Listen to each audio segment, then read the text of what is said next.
ನಮಸ್ಕಾರ. ಟಾಪ್ 30ಯಲ್ಲಿ ಇವತ್ತಿನ ಪ್ರಮುಖ ಸುದ್ದಿಗಳನ್ನ ಕ್ವಿಕ್ ಆಗಿ ಒಂದೊಂದಾಗಿ ನೋಡ್ಕೊಂಡು ಹೋಗೋಣ.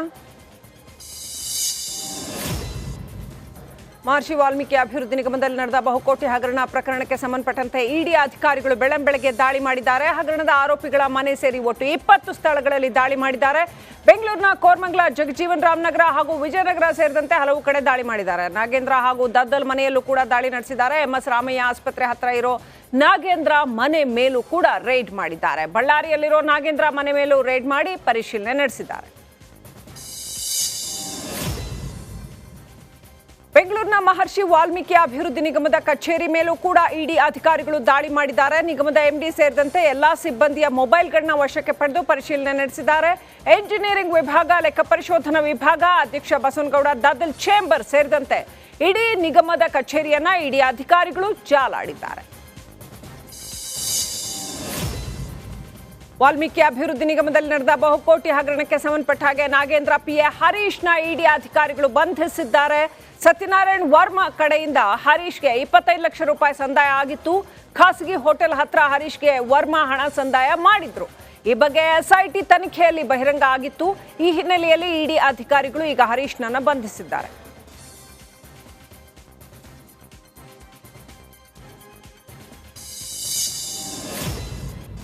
ಮಹರ್ಷಿ ವಾಲ್ಮೀಕಿ ಅಭಿವೃದ್ಧಿ ನಿಗಮದಲ್ಲಿ ನಡೆದ ಬಹುಕೋಟಿ ಹಗರಣ ಪ್ರಕರಣಕ್ಕೆ ಸಂಬಂಧಪಟ್ಟ ಹಾಗೆ ಮಾಜಿ ಸಚಿವ ನಾಗೇಂದ್ರಗೆ ಸಂಕಷ್ಟ ಫಿಕ್ಸ್ ಆದಂತಿದೆ. ಇದೀಗ ಪ್ರಕರಣದ ತನಿಖೆಯಲ್ಲಿ ಇಡಿ ಪ್ರವೇಶ ಮಾಡಿರೋದ್ರಿಂದ ತನಿಖೆ ಇನ್ನಷ್ಟು ತೀವ್ರಗೊಂಡಿದೆ. ನಾಗೇಂದ್ರ ಮನೆಯಲ್ಲಿ ಇಡಿ ಅಧಿಕಾರಿಗಳು ದಾಳಿ ನಡೆಸಿ ದಾಖಲೆಗಳನ್ನ ಪರಿಶೀಲನೆ ನಡೆಸಿದ್ದಾರೆ.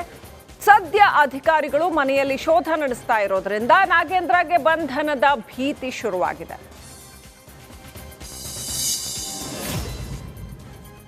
ರಾಯಚೂರಿನಲ್ಲಿರೋ ಶಾಸಕ ಹಾಗೂ ವಾಲ್ಮೀಕಿ ನಿಗಮದ ಅಧ್ಯಕ್ಷ ಬಸನಗೌಡ ದದ್ದಲ್ ಮನೆ ಮೇಲೂ ಕೂಡ ಇಡಿ ದಾಳಿ ಮಾಡಿದೆ. ನಗರದ ಆಶಾಪುರ ರಸ್ತೆಯಲ್ಲಿರೋ ದದ್ದಲ್ ನಿವಾಸದಲ್ಲಿ ಇಡಿ ಅಧಿಕಾರಿಗಳು ದಾಳಿ ನಡೆಸಿದ್ದಾರೆ. ಇನ್ನು ನಿನ್ನೆಯಷ್ಟೇ ದದ್ದಲ್ SIT ತನಿಖೆಯನ್ನ ಎದುರಿಸಿದ್ರು. ಇವತ್ತು ದದ್ದಲ್ ಮನೆ ಮೇಲೆ ದಾಳಿ ನಡೆಸಿ 2 ಕಾರುಗಳನ್ನ ಪರಿಶೀಲನೆ ನಡೆಸ್ತಾ ಇದ್ದಾರೆ. ಇನ್ನು ಇದೇ ಪ್ರಕರಣಕ್ಕೆ ಸಂಬಂಧಪಟ್ಟ ಹಾಗೆ ಹಣ ವರ್ಗಾವಣೆ ಮಾಡಿದಂತಹ ಯೂನಿಯನ್ ಬ್ಯಾಂಕ್ ಸಿಬ್ಬಂದಿ ದೀಪಾ ಮನೆ ಸೀಸ್ ಮಾಡಲಾಗಿದೆ. 3 ದಿನಗಳ ಹಿಂದೆ ಯೂನಿಯನ್ ಬ್ಯಾಂಕ್ MG ರಸ್ತೆ ಬ್ರಾಂಚ್ನಲ್ಲಿ ಇಡಿ ಅಧಿಕಾರಿಗಳು ಪರಿಶೀಲನೆ ನಡೆಸಿ ಹಲವು ಮಹತ್ವದ ದಾಖಲೆಗಳನ್ನ ಜಪ್ತಿ ಮಾಡಿದ್ರು. ಇವತ್ತು CBI ಅಧಿಕಾರಿಗಳು ದೀಪಾ ಮನೆಗೆ ನೋಟಿಸ್ ಅಂಟಿಸಿ ಮನೆಯನ್ನ ಸೀಲ್ ಮಾಡಿದ್ದಾರೆ. ಇದೇ MG ರಸ್ತೆ ಬ್ರಾಂಚ್ನಿಂದ ಹಣ ವರ್ಗಾವಣೆ ಆಗಿತ್ತು. ಶುಚಿಸ್ಮಿತಾ ರಾವಲ್ ಇದೇ ಬ್ರಾಂಚ್ನಲ್ಲಿ ಮ್ಯಾನೇಜರ್ ಆಗಿದ್ರು. ಮಾಜಿ ಸಚಿವ ನಾಗೇಂದ್ರ ಮನೆ ಮೇಲೆ ಇಡಿ ದಾಳಿ ಬಗ್ಗೆ CM ಸಿದ್ದರಾಮಯ್ಯ ಪ್ರತಿಕ್ರಿಯೆ ನೀಡಿದ್ದಾರೆ. ಮೈಸೂರಿನಲ್ಲಿ ಮಾತನಾಡಿದ ಸಿದ್ದರಾಮಯ್ಯ, ಇಡಿ ಅಧಿಕಾರಿಗಳು ಅವ್ರ ಕೆಲಸ ಅವ್ರು ಮಾಡ್ತಾರೆ, ಇದ್ರ ಬಗ್ಗೆ ನಾನು ಹೆಚ್ಚೇನು ಹೇಳಕ್ ಹೋಗಲ್ಲ ಅಂತ ಹೇಳಿದ್ದಾರೆ. ಕೆಲಸ ಅವ್ರು ಮಾಡಲಿ, ನಮಗೂ ನಾವು ಅದಕ್ಕೇನು ಇಟ್ಟಿದ್ದೀರ. ಇಡಿ ಅವ್ರ ಕೆಲಸ ಅವ್ರು ಏನು ಮಾಡ್ತಾರೆ ಅದು ಮಾಡಲಿ, ಕಾನೂನು ಪ್ರಕಾರ ಮಾಡಬೇಕು. ಅವ್ರು ಏನು ಮಾಡ್ತಾರೆ ಮಾಡಲಿ. ಅದು ಇಡಿ ಅವ್ರ ಕೆಲಸ ಅವ್ರು ಮಾಡಲಿ, ನಮಗೂ ನಾವು ಅದಕ್ಕೇನು ಇಟ್ಟಿದ್ದೀರ. ಇಡಿ ಅವ್ರ ಕೆಲಸ ಅವ್ರು ಏನು ಮಾಡ್ತಾರೆ ಅದು ಮಾಡಲಿ, ಕಾನೂನು ಪ್ರಕಾರ ಮಾಡಬೇಕು. ಅವ್ರು ಏನು ಮಾಡ್ತಾರೆ ಮಾಡಲಿ. ಗೃಹ ಸಚಿವ ಡಾಕ್ಟರ್ G. ಪರಮೇಶ್ವರ್ ಕೂಡ ಇಡಿ ದಾಳಿ ಬಗ್ಗೆ ಪ್ರತಿಕ್ರಿಯೆ ಕೊಟ್ಟಿದ್ದಾರೆ. ಬೆಂಗಳೂರಿನಲ್ಲಿ ಮಾತನಾಡಿದ ಪರಮೇಶ್ವರ್, SIT ಅವರು ದದ್ದಲ್ ನಾಗೇಂದ್ರರನ್ನ ತನಿಖೆಗೆ ಕರೆಸ್ಕೊಂಡಿದ್ದಾರೆ. ಆದರೆ ಇವತ್ತು ಯಾವ ಕಾರಣಕ್ಕೆ ದಾಳಿ ಮಾಡಿದಾರೋ ಗೊತ್ತಿಲ್ಲ. ತನಿಖೆ ನಡೆಸೋ ಸಂದರ್ಭದಲ್ಲಿ ನಾವು ಈ ಬಗ್ಗೆ ಮಾತನಾಡಕ್ ಆಗಲ್ಲ ಅಂತ ಹೇಳಿದ್ದಾರೆ. ಅವರು ನಿನ್ನೆ ದಿವಸ ದದ್ದಲ್ ಅವರಿಗೆ ಮತ್ತು ನಾಗೇಂದ್ರ ಅವರಿಗೆ ಕರೆದು ತನಿಖೆಗೆ ಕರೆದಿದ್ದಾರೆ. ಅವ್ರನ್ನ ಇವತ್ತು ಕೂಡ ಬರೆಯಲಿದ್ರು. SITನವರು ತನಿಖೆಯನ್ನು ಚುರುಕುಗೊಳಿಸಿ ಅವರ PAಗಳು ಅವ್ರ ಹೇಳಿಕೆಗಳನ್ನ ಕೊಟ್ಟಿದ್ರು ಅಂತೇಳಿ ಆ ಆಧಾರದ ಮೇಲೆ ಅವ್ರನ್ನ ಕರೆಸಿದ್ದಾರೆ. ಇವತ್ತು ಮತ್ತೆ ಬಂದು ಆ ಕಂಟಿನ್ಯೂಷನ್ನು ಆಗಬೇಕು ಅಂತ. ಈ ಮಧ್ಯೆ ಇಡಿ ಅವರು ದದ್ದಲ್ ಅವರಿಗೆ ಅವರ ಮನೆ ಮೇಲೆ, ಅವರ ಆಫೀಸ್ ಮೇಲೆ ಎಲ್ಲ ದಾಳಿ ಮಾಡಿದ್ದಾರೆ ಅಂತೇಳಿ,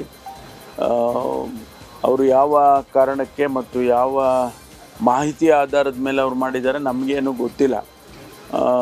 ಅದರಿಂದ ನಾನೇನು ಅದಕ್ಕೆ ಪ್ರತಿಕ್ರಿಯೆ ಕೊಡೋದಕ್ಕೆ ಬರೋದಿಲ್ಲ.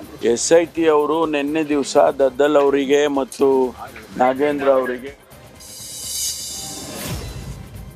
ನಟ ದರ್ಶನ್ನ 3ನೇ ಬಾರಿಗೆ ಪತ್ನಿ ವಿಜಯಲಕ್ಷ್ಮಿ ಭೇಟಿ ಮಾಡಿದ್ದಾರೆ. ಸೆಂಟ್ರಲ್ ಜೈಲ್ಗೆ ಪುತ್ರ ಹಾಗೂ ದರ್ಶನ್ ಅಕ್ಕನ ಮಗನ ಜೊತೆ ವಿಜಯಲಕ್ಷ್ಮಿ ಆಗಮಿಸಿದ್ದಾರೆ.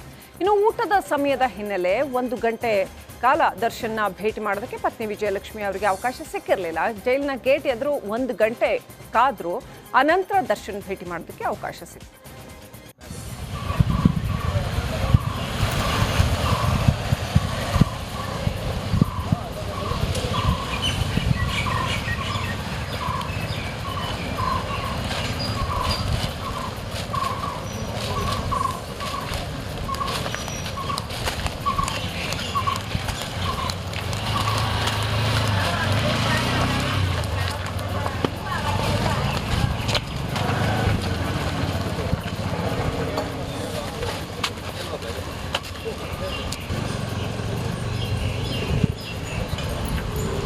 ಚೆಕ್ ಮಾಡಲ್ವ ನಾನು ಬ್ಯಾಗ್ ನಾ ಎಲ್ಲನೂ ಅಲ್ಲಿ ಮಾಡ್ತಾರೆ. ಅದು ಬ್ಯಾಗ್ ಸೆಕ್ಷನ್ ಚೆಕ್ ಮಾಡೋದು ಅಲ್ಲಿ ಮುಂದೆ.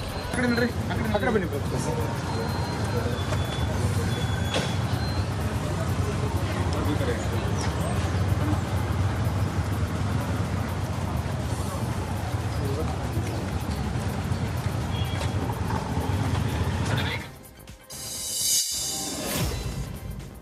ಇನ್ನು ಪರಪ್ಪನ ಅಗ್ರಹಾರ ಜೈಲಿಗೆ ದರ್ಶನ್ ಅಕ್ಕ, ಭಾವ ಮತ್ತು ಅವರ ಮಗ ಕೂಡ ಆಗಮಿಸಿದ್ದಾರೆ.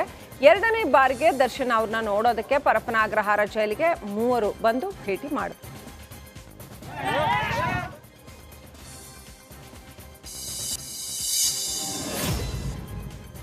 ಇನ್ನು ಜೈಲಿನಲ್ಲಿರೋ ದರ್ಶನ್ಗಾಗಿ ಕುಟುಂಬಸ್ಥರು ತಂದಿದ್ದಂತಹ ಡ್ರೈ ಫ್ರೂಟ್ಸ್, ಉಪ್ಪಿನಕಾಯಿ, ಸ್ವೀಟ್ಸ್ ಹಾಗೂ ಬೇಕರಿ ತಿನಿಸುಗಳನ್ನು ಪೊಲೀಸರು ವಾಪಸ್ ಕಳಿಸಿದ್ದಾರೆ. ದರ್ಶನ್ಗಾಗಿ ಕುಟುಂಬಸ್ಥರು ಒಂದು ಬಾಕ್ಸ್ನಲ್ಲಿ ತಿನಿಸುಗಳನ್ನು ತಂದಿದ್ರು. ಆದರೆ ಚೆಕ್ ಪೋಸ್ಟ್ನಲ್ಲೇ ಎಲ್ಲಾ ತಿನಿಸುಗಳನ್ನು ಪೊಲೀಸರು ವಾಪಸ್ ಕಳಿಸಿದ್ರು. ದರ್ಶನ್ ಪತ್ನಿ ಕಾರು ಚಾಲಕನ ಮೂಲಕ ಬಾಕ್ಸ್ನ ವಾಪಸ್ ಕಳಿಸಿದ್ದಾರೆ.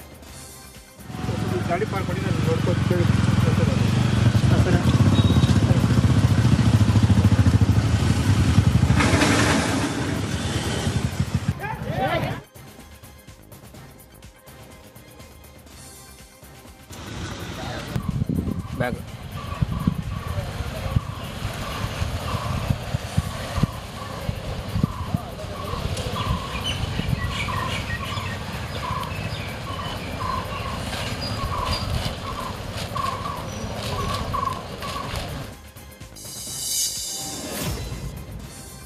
ನಟ ದರ್ಶನ್ ರಿಟ್ ಅರ್ಜಿ ವಿಚಾರಣೆಯನ್ನ ಜುಲೈ 18ಕ್ಕೆ ಮುಂದೂಡಲಾಗಿದೆ. ಜೈಲಿನಲ್ಲಿರೋ ದರ್ಶನ್ಗೆ ಮನೆಯ ಊಟ ಒದಗಿಸೋದಕ್ಕೆ ಅನುಮತಿಗಾಗಿ ರೇಟಿದ್ರು.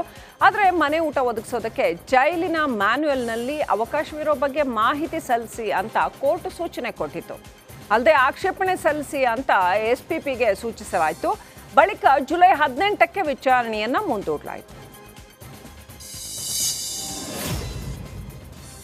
ರೇಣುಕಾಸ್ವಾಮಿ ಕೊಲೆ ಪ್ರಕರಣದ A12 ಆರೋಪಿ ಲಕ್ಷ್ಮಣ್ ಆತನ ಭೇಟಿಗಾಗಿ ಕುಟುಂಬಸ್ಥರು ಬಂದಿದ್ರು. ಕುಟುಂಬಸ್ಥರು ಭೇಟಿ ಮಾಡಿದ್ರು. ಪರಪ್ಪನ ಅಗ್ರಹಾರದ ಜೈಲಿಗೆ ಭೇಟಿ ನೀಡಿ ಆರೋಪಿ ಲಕ್ಷ್ಮಣ್ ಜೊತೆ ಕುಟುಂಬಸ್ಥರು ಮಾತನಾಡಿದ್ರು. ತಾಯಿ, ಪತ್ನಿ ಮತ್ತು ಮಗ ಜೈಲಲ್ಲಿರೋ ಲಕ್ಷ್ಮಣ್ ಜೊತೆ ಚರ್ಚೆ ನಡೆಸಿದ್ರು. ಮುಂದಿನ ಕಾನೂನು ಹೋರಾಟದ ಬಗ್ಗೆ ಮಾತುಕತೆ ನಡೆಸಿದ್ರು.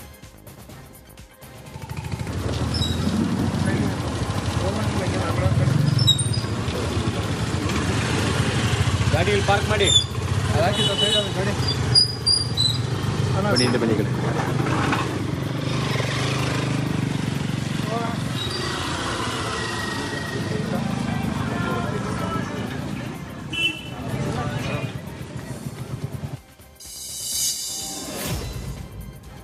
ಮೂಡ ಹೆಸರು ಹೇಳ್ತಾ ಇದ್ದ ಹಾಗೇನೆ ಸಿಎಂ ಸಿದ್ದರಾಮಯ್ಯ ಗರಂ ಆಗಿದ್ದಾರೆ. ಈ ಬಗ್ಗೆ ಮೈಸೂರಿನಲ್ಲಿ ಮಾಧ್ಯಮದವರು ಪ್ರಶ್ನಿಸಿದ್ದಕ್ಕೆ ಸಿಎಂ ಸಿದ್ದರಾಮಯ್ಯ ಕೋಪಗೊಂಡಿದ್ದಾರೆ. ನನ್ನ ಹೆಂಡತಿಯ ವಿಚಾರವನ್ನ ಬಿಜೆಪಿಯವರು ಸುಮ್ಮನೆ ವಿವಾದ ಮಾಡ್ತಾ ಇದ್ದಾರೆ, ಸುಮ್ಮನೆ ಪ್ರತಿಭಟನೆ ಮಾಡ್ತೀವಿ, ಮುತ್ತಿಗೆ ಹಾಕ್ತೀವಿ ಅಂತ ಹೇಳ್ತಾ ಇದ್ದಾರೆ. ಈ ಬಗ್ಗೆ ನಮ್ಮ ಪೊಲೀಸರು ತನಿಖೆ ಮಾಡುವಲ್ಲಿ ಸಮರ್ಥರಿದ್ದಾರೆ. ಮೂಡ ಹಗರಣವನ್ನ ಸಿಬಿಐಗೆ ವಹಿಸೋದಕ್ಕೆ ಆಗಲ್ಲ ಅಂತ ನಿರಾಕರಣೆ ಮಾಡಿದ್ದಾರೆ ಸಿಎಂ.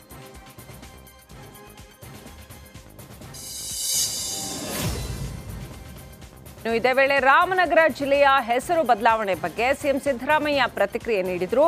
ರಾಮನಗರ ಜಿಲ್ಲೆ ಬೆಂಗಳೂರು ದಕ್ಷಿಣ ಅಂತ ಬದಲಾಗಬೇಕು ಅನ್ನೋದು ಅಲ್ಲಿನ ಜನರ ಇಚ್ಛೆ. ಕ್ಯಾಬಿನೆಟ್ನಲ್ಲಿ ಈ ಬಗ್ಗೆ ತೀರ್ಮಾನ ಮಾಡ್ತೀವಿ, ಅಧಿಕಾರಕ್ಕೆ ಬಂದ್ರೆ ಹೆಸರನ್ನ ಬದಲಾಯಿಸ್ತೀವಿ ಅಂತ ಕುಮಾರಸ್ವಾಮಿ ಹೇಳ್ತಾರೆ. ಆದರೆ ಅವರು ಅಧಿಕಾರಕ್ಕೆ ಬಂದ್ರೆ ತಾನೇ ಬದಲಾಯಿಸೋದಕ್ಕೆ ಸಾಧ್ಯ ಅಂತ ಸಿಎಂ ಸಿದ್ದರಾಮಯ್ಯ ಕುಮಾರಸ್ವಾಮಿಗೆ ತಿರುಗೇಟು ಕೊಟ್ಟರು.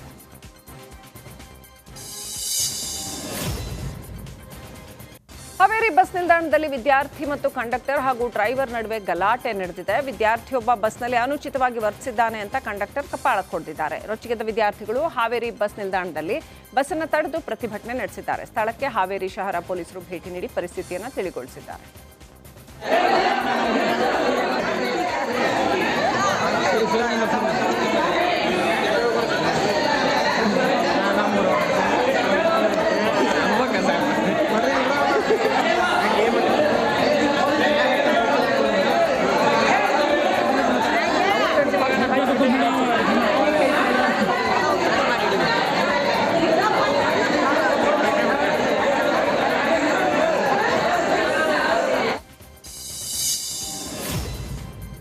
ಶಿವಮೊಗ್ಗದಲ್ಲಿ ಇನ್ನು ಮುಂದೆ ಮನೆ ಮುಂದೆ ಬೈಕ್ ನಿಲ್ಲಿಸೋ ಮುನ್ನ ಹುಷಾರಾಗಿರಬೇಕು. ಯಾಕಂದ್ರೆ ಖತರ್ನಾಕ್ ಕಳ್ಳರು ಮನೆ ಮುಂದೆ ನಿಲ್ಲಿಸಿದ ಬೈಕ್ಗಳನ್ನು ಕದೀತಾ ಇದ್ದಾರೆ.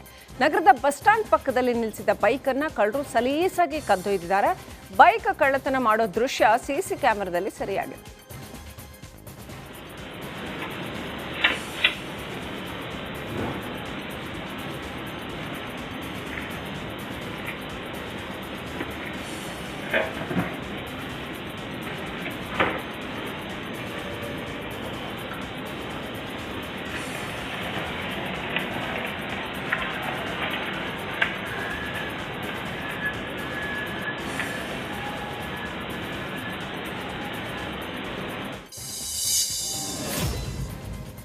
ಚಿತ್ರದುರ್ಗದ ಲೋಕಸಭಾ ಪಕ್ಷೇತರ ಅಭ್ಯರ್ಥಿಯಾಗಿದ್ದ ರಘುಕುಮಾರ್ ಪ್ರಚಾರದ ವೇಳೆ ಕಳ್ಳತನದ ಪ್ಲಾನ್ ಮಾಡಿರೋ ಬಗ್ಗೆ ಮಾಹಿತಿ ತಿಳಿದು ಬಂದಿದೆ. ಕ್ಯಾಂಪೇನ್ ಮಾಡ್ತಾ ಖತರ್ನಾಕ್ ಗ್ಯಾಂಗ್ ಕಳ್ಳತನಕ್ಕೆ ಸ್ಕೆಚ್ ಹಾಕಿದೆಯಂತೆ. ಚುನಾವಣೆಯಲ್ಲಿ ಸೋತ ಬಳಿಕ ರಘು ಅಂಡ್ ಗ್ಯಾಂಗ್ ಒಂಟಿ ಬಾರ್ಗಳನ್ನ ಟಾರ್ಗೆಟ್ ಮಾಡಿ ಕಳ್ಳತನಕ್ಕೆ ಇಳಿದಿದ್ರು. ಮೊಳಕಾಲ್ಮೂರಿನ ಶಿಲ್ಪಾ ಬಾರ್ನಲ್ಲಿ ಈ ಗ್ಯಾಂಗ್ ಕಳ್ಳತನ ಮಾಡಿತ್ತು. ಈ ಬಗ್ಗೆ ಮೊಳಕಾಲ್ಮೂರು ಪೊಲೀಸ್ ಠಾಣೆಯಲ್ಲಿ ದೂರು ದಾಖಲಾಗಿತ್ತು. ಕಾರವಾರದಲ್ಲಿ 1 ಗಂಟೆ ಕಾಲ ಭಾರೀ ಮಳೆಯಾದ ಹಿನ್ನೆಲೆಯಲ್ಲಿ ರಾಷ್ಟ್ರೀಯ ಹೆದ್ದಾರಿ ಜಲಾವೃತಗೊಂಡಿದೆ. ಹೆದ್ದಾರಿಯಲ್ಲಿ ನೀರು ತುಂಬಿ ವಾಹನ ಸಂಚಾರಕ್ಕೆ ತೊಂದರೆಯುಂಟಾಗಿದೆ. ನಿಂತ ನೀರಿನಲ್ಲಿ ವಾಹನ ಚಲಾಯಿಸೋದಕ್ಕೆ ಸವಾರರು ಪರದಾಡುವಂತಾಯಿತು. ಫ್ಲೈಓವರ್ ಮೇಲಿಂದ ಜಲಪಾತದಂತೆ ನೀರು ಬೀಳ್ತಾ ಇದೆ.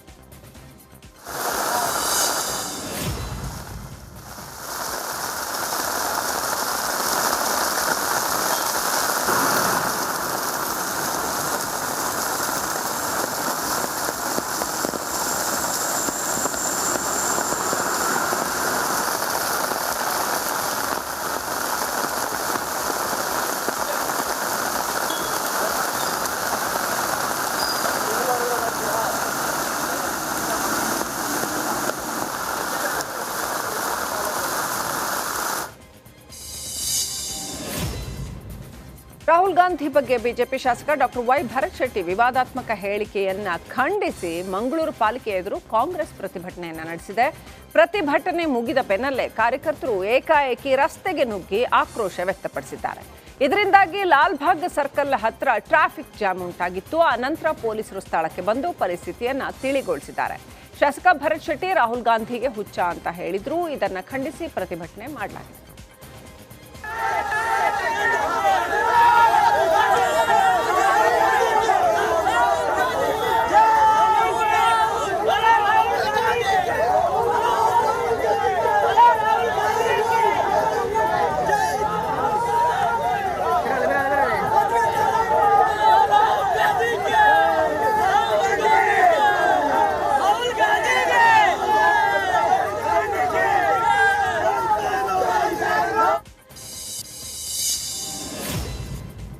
ತುಮಕೂರಿನ ಕೊರಟಗೆರೆ ತಾಲೂಕಿನ ಬಿಸಾಡಿಹಳ್ಳಿ ಗೊಲ್ಲರಹಟ್ಟಿಯಲ್ಲಿ ಮೌಢ್ಯಾಚರಣೆ ಮುಂದುವರೆದಿದೆ. ಮೌಢ್ಯಾಚರಣೆ ಮಾಹಿತಿ ತಿಳಿದು ಮಹಿಳಾ ಆಯೋಗದ ಅಧ್ಯಕ್ಷೆ ನಾಗಲಕ್ಷ್ಮಿ ಚೌಧರಿ ಗೊಲ್ಲರಹಟ್ಟಿಗೆ ತೆರಳಿ ಪರಿಶೀಲನೆ ನಡೆಸಿದ್ದಾರೆ. ಈ ವೇಳೆ ಮೈಲ್ಗೆ ಹೆಸರಲ್ಲಿ ಊರ ಹೊರಗಿದ್ದ 3 ಬಾಣಂತಿ ಹಾಗೂ ಶಿಶುಗಳ ರಕ್ಷಣೆ ಮಾಡಿದ್ದಾರೆ. ಇನ್ಮುಂದೆ ಹೀಗೆ ಮಾಡದಂತೆ ಎಚ್ಚರಿಕೆ ನೀಡಿದ್ದಾರೆ. ಜವಾಬ್ದಾರಿ ಮೇಡಮ್ ನಾವಿಲ್ಲಿ ಕ್ಯಾಂಪ್ ಮಾಡೋದಕ್ಕೆ ಓಲಿ ಏ ತಾಯಿ ಬಾಮ್ಮ ಇಲ್ಲೇ ತಾಯಿ ಬರ್ರಿ. ಒಂದು ಮಗುನೂ ಸಹ ಸತ್ತೋಗುತ್ತೆ. ಪಶ್ಚಿಮ ಘಟ್ಟ ಪ್ರದೇಶದಲ್ಲಿ ಧಾರಾಕಾರ ಮಳೆ ಆಗ್ತಾ ಇರೋ ಕಾರಣ ಅನಾಹುತಗಳಾಗ್ತಾ ಇದ್ದಾವೆ. ಬೆಳಗಾವಿ ಗೋವಾ ರಾಜ್ಯದ ನಡುವಿನ ಚೋರ್ಲಾ ಘಾಟ್ ರಸ್ತೆಯಲ್ಲಿ ಮಣ್ಣು ಕುಸಿದು ನೋಡ್ತಾ ಇದ್ದ ಹಾಗೇನೆ ಲಾರಿಯೊಂದು ಪ್ರಪಾತಕ್ಕೆ ಬಿದ್ದಿದೆ. ರಸ್ತೆ ಪಕ್ಕಕ್ಕೆ ತೆಗೆದುಕೊಳ್ತಾ ಇದ್ದ ಹಾಗೇನೆ ಮಣ್ಣಿನಲ್ಲಿ ಲಾರಿ ಸಿಕ್ಕಾಕೊಂಡಿತ್ತು. ಲಾರಿ ಎತ್ತುವುದಕ್ಕೆ ಜೆಸಿಬಿ ಮೂಲಕ ಯತ್ನಿಸಿದಾಗ ಮಣ್ಣು ಕುಸಿದು ಪ್ರಪಾತಕ್ಕೆ ಬಿದ್ದಿದೆ.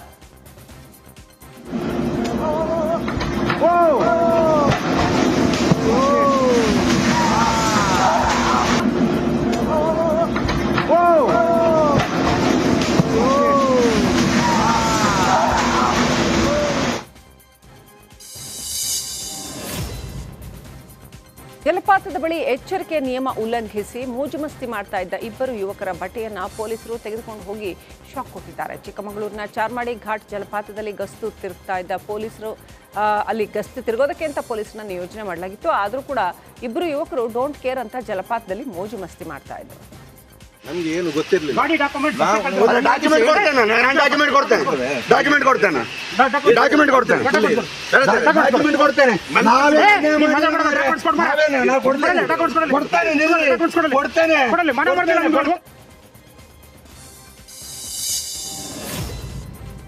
ಹೆಬ್ರಿ ಸಮೀಪದ ನಾಡ್ಪಾಲು ಗ್ರಾಮದಲ್ಲಿ ಮರಿ ಆನೆ ಕಾಣಿಸಿಕೊಂಡಿದೆ. ಆನೆಗಳ ಹಿಂಡಿನಿಂದ ತಪ್ಪಿಸಿಕೊಂಡು ಬಂದ ಮರಿ ಆನೆ ಹಲಸಿನ ಹಣ್ಣು ತಿನ್ನೋದಕ್ಕೆ ಅಂತ ಜನವಸತಿ ಇರೋ ಪ್ರದೇಶಕ್ಕೆ ಬಂದಿದೆ. ರಾತ್ರೋರಾತ್ರಿ ಮರಿ ಆನೆ ಕಂಡು ಸ್ಥಳೀಯರ ಗ್ರಾಮಸ್ಥರು ಆತಂಕ ವ್ಯಕ್ತಪಡಿಸಿದ್ದಾರೆ. ಅರಣ್ಯ ಇಲಾಖೆಗೆ ಮಾಹಿತಿ ತಿಳಿಸಿ ಆನೆ ಮರಿಯನ್ನ ಸೆರೆ ಹಿಡಿಯುವಂತೆ ಆಗ್ರಹಿಸಿದ್ದಾರೆ. 2:40 ಸುರಿಕ್ ಬಂದು ಆ ಕಡೆ ಅಕ್ಕೆ ಸಸಿ ಮತ್ತೆ ಪೈಪ್ ಲೈನ್ ಎಲ್ಲ ಮುರಿದೋಗಿತ್ತು. ನೀವು ನಿನ್ನೆ ರಾತ್ರಿಗೆ ಬಂದು 9 ಗಂಟೆಗೆ ಶಬ್ದ ಆಯ್ತು. ಅವಾಗ ಹೊರಗೆ ಬರುವಾಗ ಗದ್ದೆಯಲ್ಲೇ ಓಡಾಡ್ತಿತ್ತು. ರಾಜ್ಯದಲ್ಲಿ ಆತಂಕ ಹುಟ್ಟಿಸಿದ ಡೆಂಘಿ ದಿನೇ ದಿನೇ ತನ್ನ ಸಂಖ್ಯೆಯನ್ನು ಹೆಚ್ಚಿಸಿಕೊಳ್ತಾ ಇದೆ. ನಿನ್ನೆ ಒಂದೇ ದಿನ 185 ಡೆಂಘಿ ಕೇಸ್ ಪತ್ತೆಯಾಗಿದೆ. 6 ದಿನದ ಅಂತರದಲ್ಲಿ ರಾಜ್ಯದಲ್ಲಿ 1157 ಪ್ರಕರಣ ದಾಖಲಾಗಿದೆ. ರಾಜ್ಯದಲ್ಲಿ ಒಟ್ಟು ಡೆಂಘಿ ಪ್ರಕರಣಗಳ ಸಂಖ್ಯೆ 7547ಕ್ಕೆ ಏರಿಕೆಯಾಗಿದೆ. ಬಿಬಿಎಂಪಿ ವ್ಯಾಪ್ತಿಯಲ್ಲಿ ನಿನ್ನೆ 91 ಡೆಂಘಿ ಕೇಸ್ ಪತ್ತೆಯಾಗಿದೆ. ಇದುವರೆಗೆ ಬಿಬಿಎಂಪಿ ವ್ಯಾಪ್ತಿಯಲ್ಲಿ 2174 ಕೇಸ್ಗಳು ದೃಢಪಟ್ಟಿದ್ದಾವೆ. ಕರಗಳ್ಳತನ ಮಾಡಿ ಬೈಕ್ನಲ್ಲಿ ಎಸ್ಕೇಪ್ ಆಗಿದ್ದ ಕಳ್ಳರ ದೃಶ್ಯ ಸಿಸಿಟಿವಿಯಲ್ಲಿ ಸೆರೆಯಾಗಿದೆ. 2 ದಿನಗಳ ಹಿಂದೆ ವಿಜಯನಗರ ಜಿಲ್ಲೆಯ ಕೊಟ್ಟೂರು ತಾಲೂಕಿನಲ್ಲಿ ಕಳ್ಳತನ ಆಗಿತ್ತು. ಗ್ರಾಹಕರ ಸೋಗ್ನಲ್ಲಿ ಇಬ್ಬರು ಕಳ್ಳರು ಬೈಕ್ನಲ್ಲಿ ಬಂದು ವೃದ್ಧೆಯ ಕೊರಳಲ್ಲಿದ್ದಂತಹ 45 ಗ್ರಾಂ ಬಂಗಾರದ ಸರವನ್ನು ಕಿತ್ಕೊಂಡು ಪರಾರಿಯಾಗಿದ್ರು. ಈ ಬಗ್ಗೆ ಕೊಟ್ಟೂರಿನ ಠಾಣೆಯಲ್ಲಿ ಪ್ರಕರಣ ದಾಖಲಾಗಿತ್ತು. ಸದ್ಯ ಸಿಸಿಟಿವಿ ದೃಶ್ಯ ಆಧರಿಸಿ ಕಳ್ಳರ ಪತ್ತೆಗೆ ಪೊಲೀಸರು ಬಲೆ ಬೀಸಿದ್ದಾರೆ. ಬೆಂಗಳೂರಿನಲ್ಲಿ ಮದ್ಯಪಾನ ಮಾಡಿ ಶಾಲಾ ಬಸ್ ಚಲಾಯಿಸಿದ ಚಾಲಕರ ವಿರುದ್ಧ ಕೇಸ್ ದಾಖಲಾಗಿದೆ. ಮದ್ಯಪಾನ ಮಾಡಿ ವಾಹನ ಚಲಾಯಿಸ್ತಾ ಇದ್ದ ಶಾಲಾ ಬಸ್ ಡ್ರೈವರ್ಗಳ ಪತ್ತೆಗೆ ಪೊಲೀಸರು ಕಾರ್ಯಾಚರಣೆ ನಡೆಸಿದ್ರು. ಈ ವೇಳೆ ಮದ್ಯ ಸೇವಿಸಿ ವಾಹನ ಚಲಾಯಿಸಿದ 23 ಚಾಲಕರ ವಿರುದ್ಧ ಪ್ರಕರಣ ದಾಖಲಿಸಿದ್ದಾರೆ. ಬಹುಭಾಷಾ ನಟ ಭಾರತದ ಮೈಕೇಲ್ ಜಾಕ್ಸನ್ ಪ್ರಭುದೇವ್ ಅವರ ಅಜ್ಜಿ ನಿಧನ ಹೊಂದಿದ್ದಾರೆ. ವಯೋಸಹಜ ಕಾಯಿಲೆಗಳಿಂದ ಬಳಲ್ತಾ ಇದ್ದ ಪ್ರಭುದೇವ್ ಅಜ್ಜಿ ಪುಟ್ಟಮಣ್ಣಿ ಇವತ್ತು ಬೆಳಗ್ಗೆ ಕೊನೆಯುಸಿರೆಳೆದಿದ್ದಾರೆ. ವಿಷಯ ತಿಳಿತಾ ಇದ್ದ ಹಾಗೆಯೇ ಮೈಸೂರಿಗೆ ಪ್ರಭುದೇವ್ ಹಾಗೂ ಅವರ ಸಹೋದರ ನಾಗೇಂದ್ರ ಆಗಮಿಸಿದ್ದಾರೆ.